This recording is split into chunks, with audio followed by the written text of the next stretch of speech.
Hey guys, welcome to another episode of Sportskeeda's Indian Football Roundup. And this time we want to focus on one particular team that's doing really well in the ISL. Nope, we're not talking about Bengaluru FC, we've talked enough about them. We're talking about Mumbai City. Now Mumbai City didn't start the season too well. In 4 games, they had 2 losses, 1 win and 1 draw.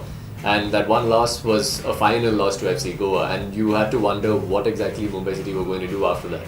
Jorge Costa came into the side and they took some time to adapt. And then now, after that loss to FC Goa, which Lucien Goan said was a mistake, they didn't really think he said the scoreline didn't reflect how they actually played. And you could believe him now, because after that they've had an 8-match unbeaten run, which included 2 draws. And now the second in the table, just behind Bengaluru FC. And how did that transition happen? How did that happen? How did they just climb all the way up to the second spot? I think they had a couple of injury issues when they started off. Because Subhashish Bose was playing as a central defender and he's not fit for that position. He's better as a left back, which Jorge Costa said.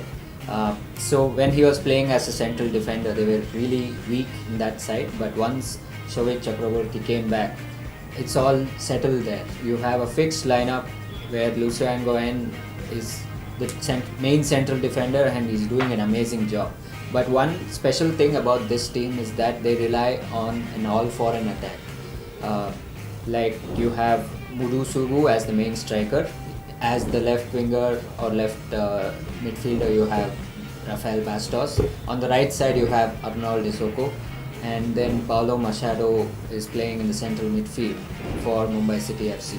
Unlike other teams, this team relies on an all-foreign attack. In the other teams, for example, Jamshedpur, they have Michael Susairaj, who's playing as a winger. In Delhi Dynamos, you have Lalienzola Chante.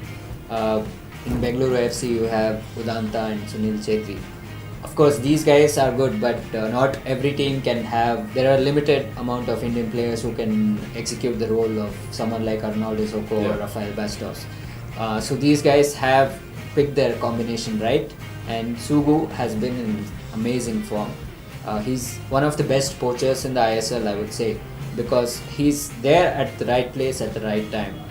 Anywhere in the box, he can just head it in or tap it in. He's flexible that way, and it's not like he's someone who will fire in, who will tap in from near the goal post. He's not like a JJ or a Balwan. He can shoot from outside the box as well, as we saw in the 6-1 victory over Kerala Blasters. It's the biggest win in the ISL this season, and in this win, Sugu scored 4 goals, and he's the only guy in the ISL to have 4 goals in a game. We've seen hat-tricks in this. We're talking about ISL history here, not just the season. ISL history, no one has scored 4 goals apart from Sugu. In this season itself, Ogbeche scored a hat-trick, but he has overtaken him in the goal scoring charts. He's on 9 goals now.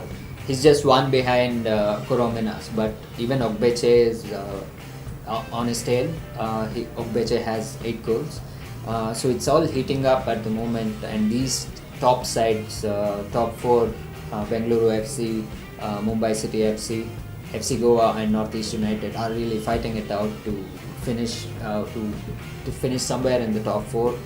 But I think Mumbai City, with the game in hand, they have an edge over others. Okay. So it's, like you said, it's a great attack that Jorge Costa has got into the side, and it's not just about the attack either. It's about the defense. So if he's got foreign players, he's got the best foreign players up front. He's got the best Indian players at the back. He's got Subhashish Bose, who's been phenomenal at left back for Mumbai City, and he's also got Amrinder Singh in goal. So that's why he's got the formula exactly right, and that's why Mumbai City is second in the table. That's all we have for this episode. But make sure you tune into our episodes where we will start previewing the AFC Asian Cup, which starts in 2019. The ISL is taking a break, so we won't do much. We have nothing to cover for the ISL. The I-League is still going on, but we'll try and cover those as well. But we're going to start previews for the Asian Cup soon. Make sure you tune in for that. Until then, it's goodbye from us.